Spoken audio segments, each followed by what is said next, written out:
Olá, meu nome é Julieta Mendes Lopes Vareschini, este é o curso Aspectos Atuais e Polêmicos das Alterações dos Contratos Administrativos, com ênfase nas alterações de prazo, objeto e valor.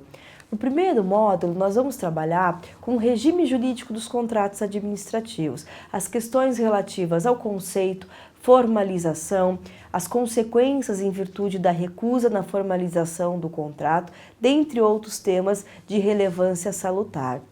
Para que nós possamos analisar o regime jurídico, é importante trabalharmos com o conceito de contrato. Esse conceito está previsto no artigo 2º da Lei 8666, que considera contrato como todo o ajuste entre a administração e terceiros mediante estabelecimento de obrigações recíprocas. Então vejam que o que caracteriza o contrato é a existência de obrigações recíprocas. Uma das partes está obrigada a fornecer o bem, a prestar o serviço, a realizar uma obra, e a outra a efetuar o pagamento pelo serviço prestado, pelo bem entregue, pela obra realizada. Então, a característica principal de um contrato é a existência de obrigações recíprocas entre as partes. Já de plano, é importante analisar no que consiste o contrato administrativo e no que ele se diferencia dos contratos de direito privado. A principal característica do contrato administrativo é a existência das cláusulas exorbitantes. As cláusulas exorbitantes são aquelas que não são comuns aos contratos de direito privado, que conferem prerrogativas a uma das partes. Como nós sabemos, em virtude do regime jurídico ao qual a administração pública está adstrita, ela tem uma posição de superioridade, de supremacia. É o princípio da supremacia do interesse público em face do interesse privado. Essa posição de supremacia confere à administração pública determinadas prerrogativas. Prerrogativas essas previstas no artigo 58 da Lei 8666. Essas cláusulas exorbitantes, então, conferem a prerrogativa de alteração unilateral do contrato, independentemente da concordância do contratado. Temos um módulo específico para trabalharmos as alterações no objeto.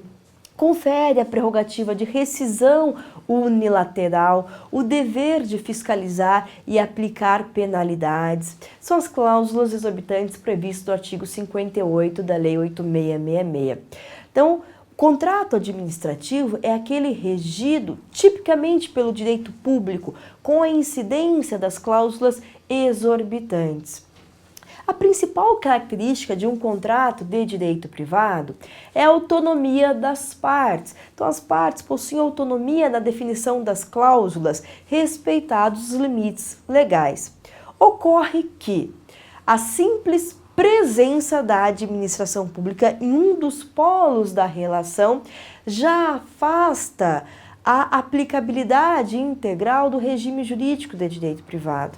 Então, mesmo quando a administração pública celebra contratos de direito privado, há a incidência do regime jurídico público, há a aplicabilidade das chamadas cláusulas exorbitantes. Nesse sentido, inclusive, é a previsão do artigo 62, parágrafo 3º da Lei 8666, que expressamente destaca: aplica-se no que couber aos contratos de direito privado, a exemplo de locação imobiliária, seguros, financiamentos, as cláusulas exorbitantes, na medida em que o artigo destaca a aplicabilidade a esses contratos do disposto nos artigos 55 e 58. E o artigo 58 é justamente o dispositivo que prescreve as cláusulas exorbitantes. Então, mesmo quando a administração pública celebra um contrato de direito privado, há a incidência das chamadas cláusulas exorbitantes.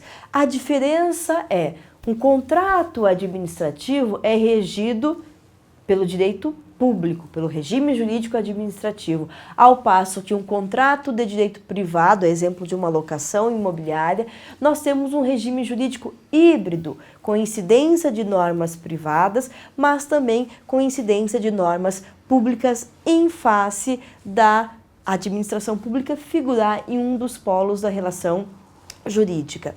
Estabelecida essas questões acerca das diferenças entre contrato de direito privado e os contratos administrativos, é importante analisarmos as questões relativas à formalização do instrumento contratual. Em quais hipóteses o instrumento de contrato é obrigatório. E já de plano, o artigo 62 traz essas questões.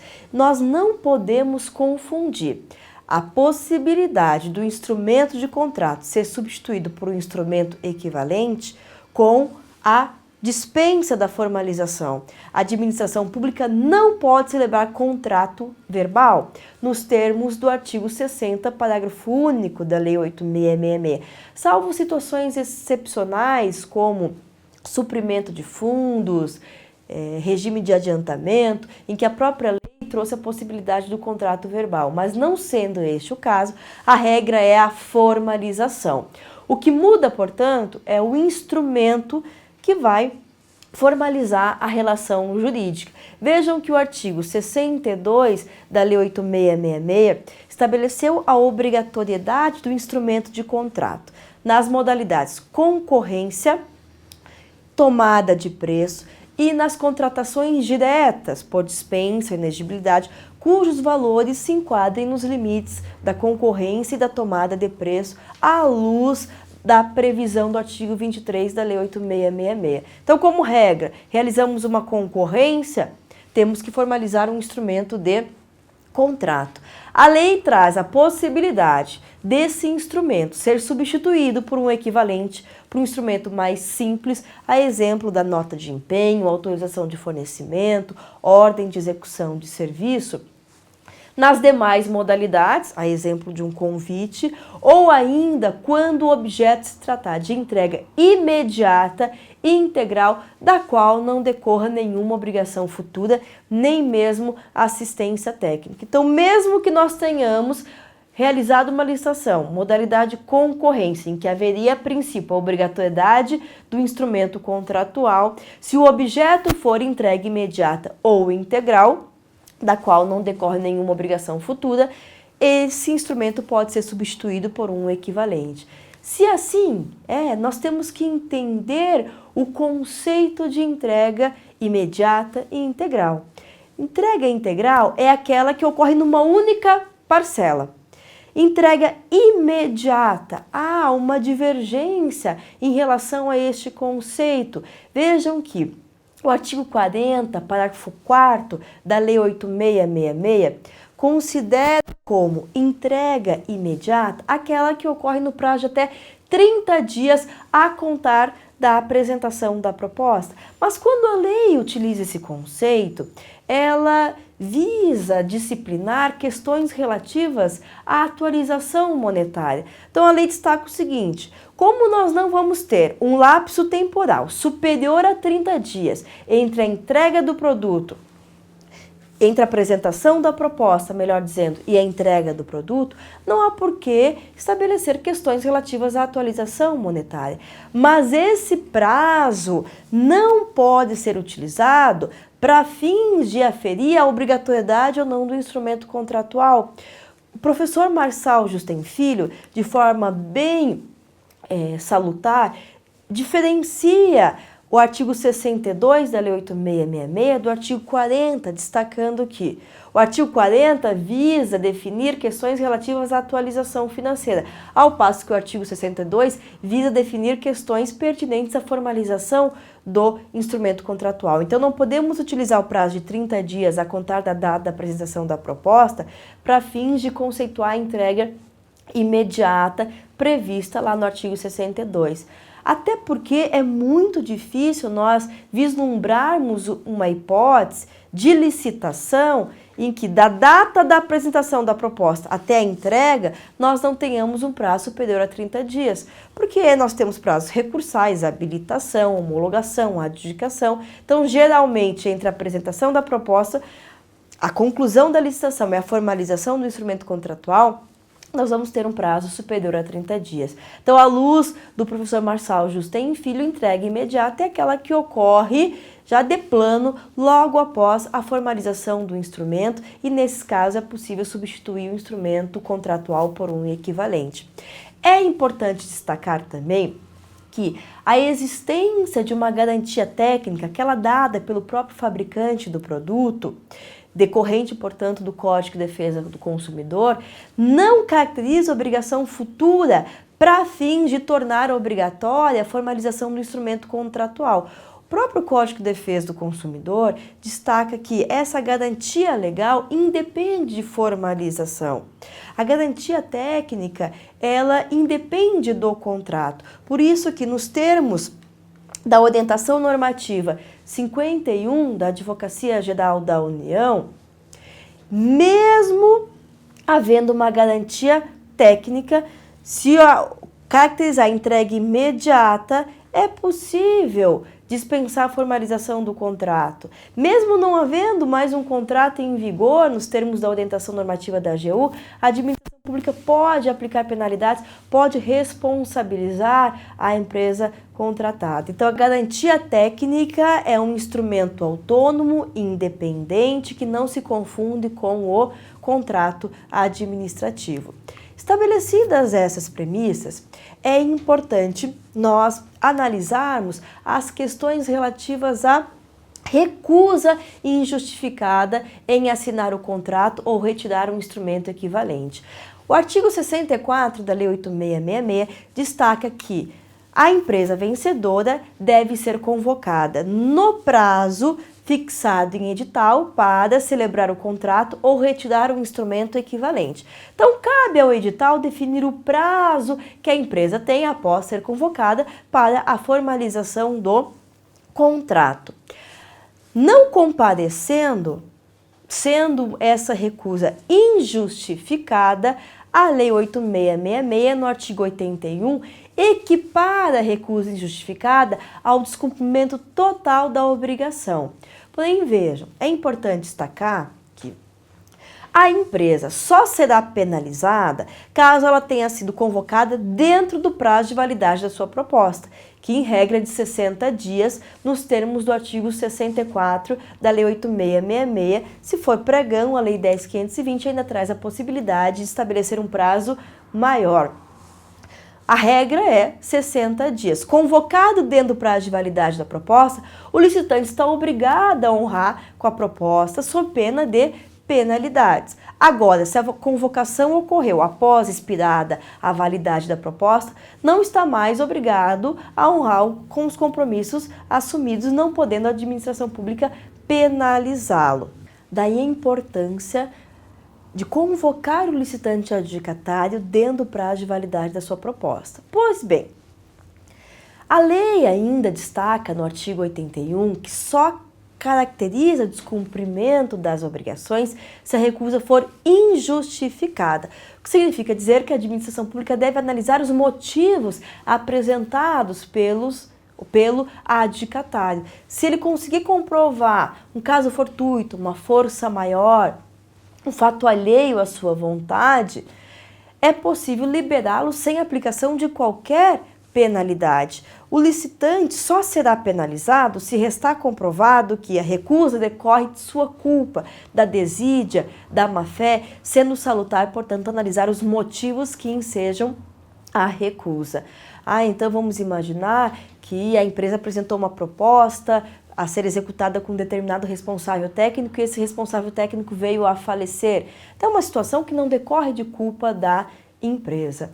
O artigo 64 ainda destaca que, na hipótese de recusa do primeiro, a administração pública pode convocar os licitantes remanescentes para formalizarem o contrato ou retirar um instrumento equivalente, respeitada a ordem de classificação da licitação, só podendo formalizar o contrato se o segundo aceitar fazer pelo preço do primeiro. Então, nós vamos convocar o segundo, negociar com o segundo. Se ele aceitar as mesmas condições do primeiro, inclusive quanto ao preço, ele será contratado. Diferente ocorre na modalidade pregão. O artigo 4º da Lei 10.520 destaca que, havendo a recusa do primeiro, deve a administração convocar o segundo para uma tentativa de negociação, podendo, porém, a contratação se dar nos termos da proposta apresentada pelo segundo.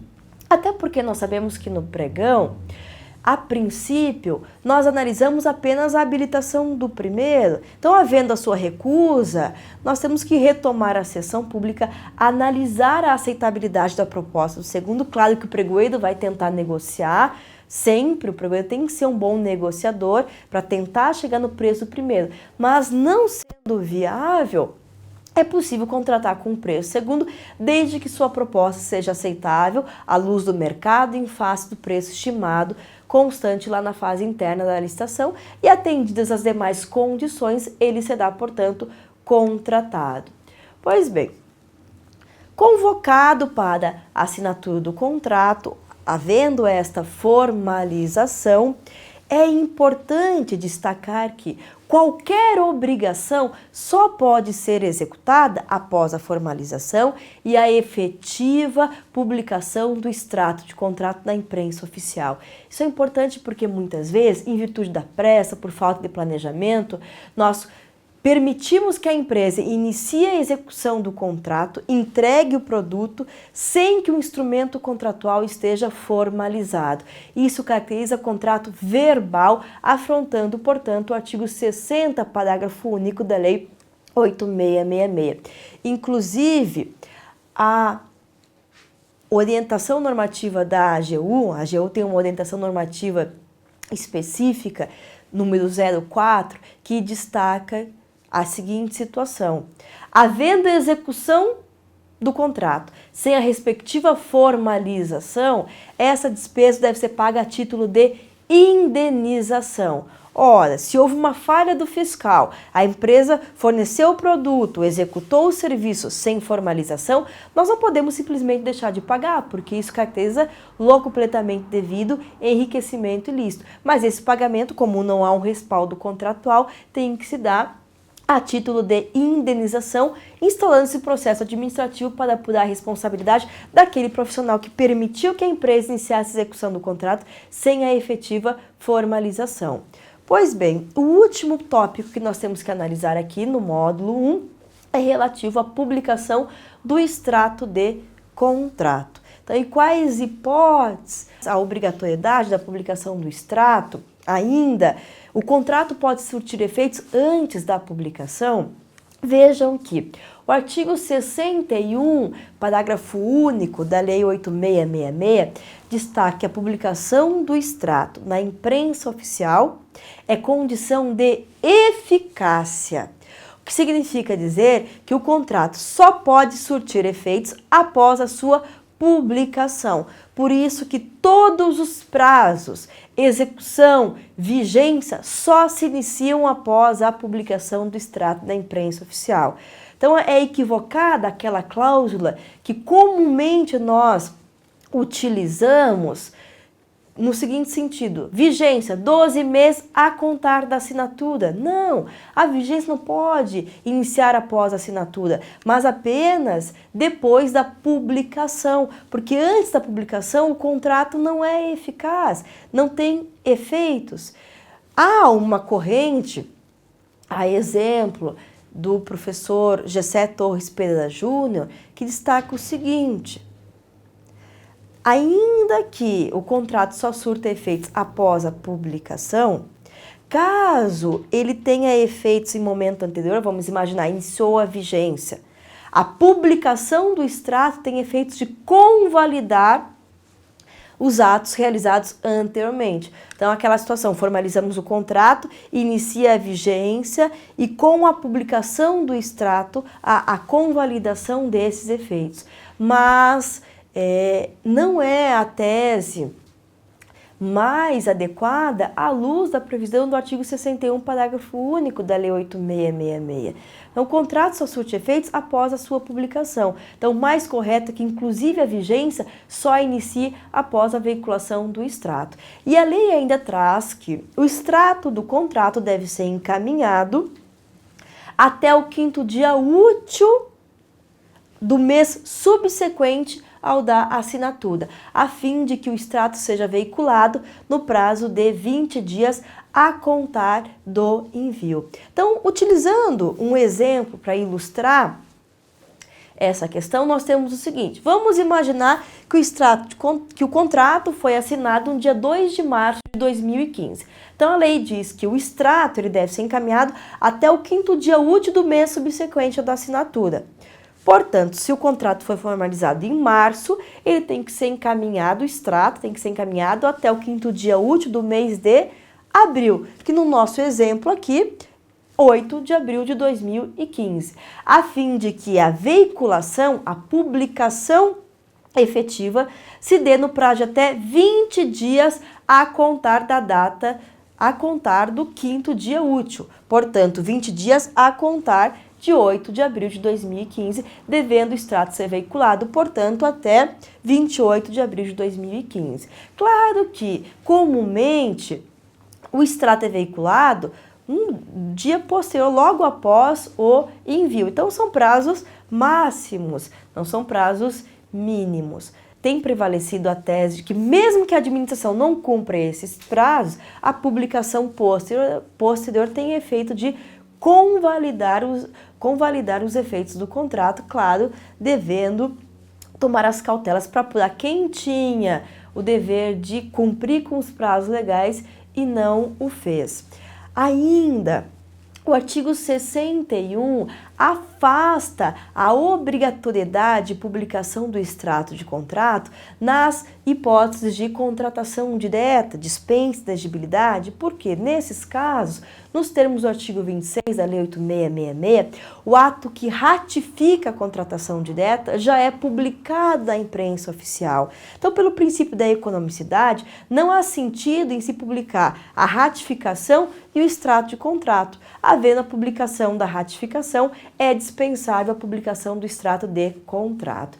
Por fim, vejam que o artigo 20 do decreto 3555 destaca que o extrato de contrato deve ser encaminhado para publicação até 20 dias após a data da assinatura. A publicação, portanto, vejam, tem que ocorrer no prazo de 20 dias a contar da data da assinatura. Lembrando que a publicação é condição de eficácia.